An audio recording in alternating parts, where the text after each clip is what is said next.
விவசாயிகள் சங்க தலைவர் ஐயாக்கண்ணு தலைமையில் விவசாயிகள் டெல்லி பயணம் தடுத்து நிறுத்திய போலீசார் மறியலில் ஈடுபட்டதால் பரபரப்பு.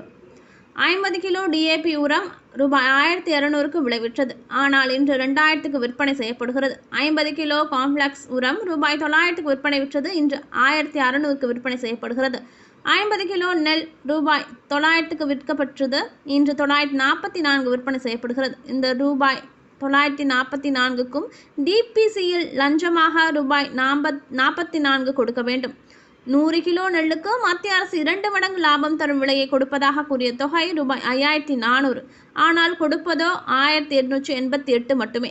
24 மணி நேரமும் தடையில்லாத முன்முனை மின்சாரம் தருவதாக கூறிய அரசு 12 மணி நேரம் கூட முன்முனை மின்சாரம் விவசாயிகளுக்கு வழங்க மறுக்கிறது. இந்த கொடுமையை தட்டி கேட்பதற்கு டெல்லி செல்லலாம் என்றால் சர்வாதிகார நாட்டில் நடப்பது போல காவல்துறை விவசாயிகளை டெல்லி செல்ல அனுமதி மறுப்பதுடன் வீட்டு காவலில் வைத்து விடுகிறார்கள். மேலும் கடந்த 12ஆம் தேதி திருச்சி மாவட்ட ஆட்சி அலுவலகத்தின் நுழைவு வாயிலின் முன்பு உட்கார்ந்து 2 மணி நேரம் போராட்டம் நடத்தி டெல்லி சென்று போராட அனுமதி கோரினோம்.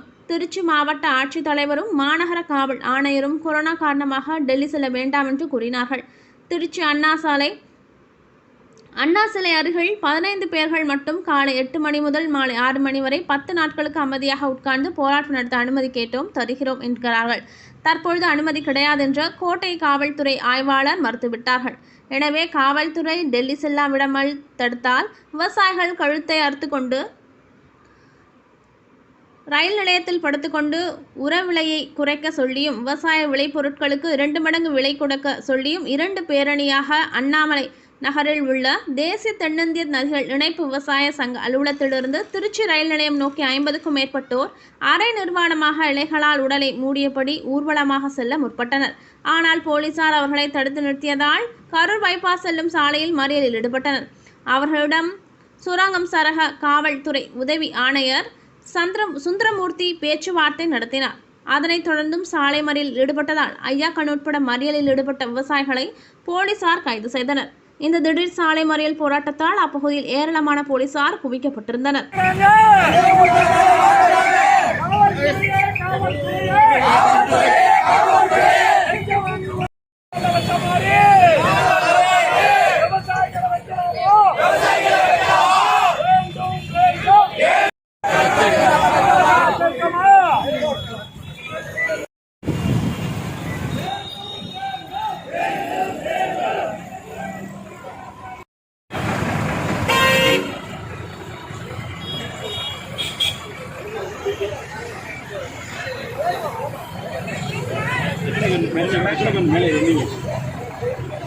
மேலே ஏறி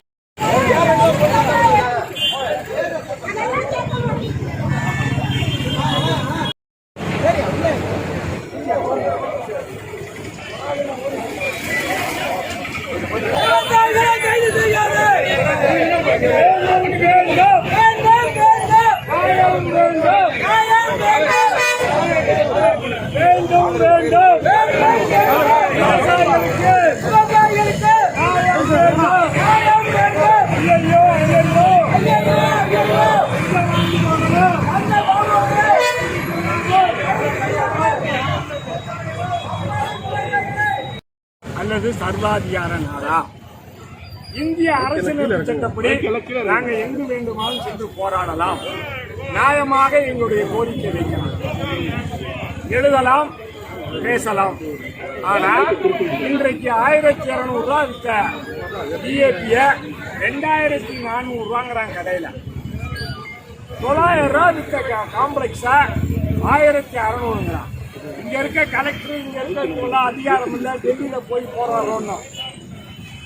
ஐயா ஏசி மணிகண்டன் ஐயா டெல்லிக்கு போங்கன்னாரு. இன்னைக்கு டிக்கெட் வாங்கி டெல்லி போனா எங்களை வீட்டு காவல் வச்சுட்டாங்க.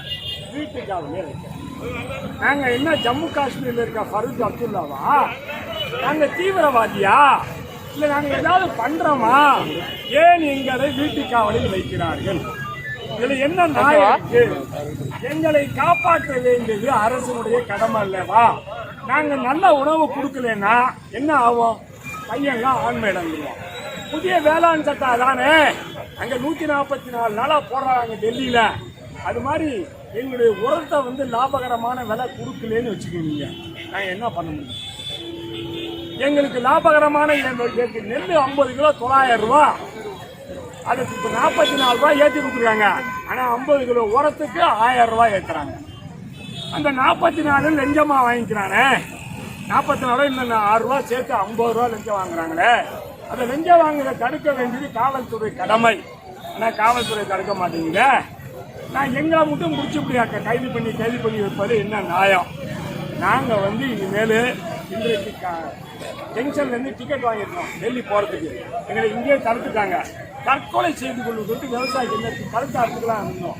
ஆனால் காவல்துறை வேண்டுகோளுக்கு என்னங்க, இந்த ஒரு வாரத்தில் எங்களுக்கு உண்ணாவிரதம் இருப்பதற்கு அனுமதி வழங்குவதாக கூறியிருக்கிறார் கமிஷனர்.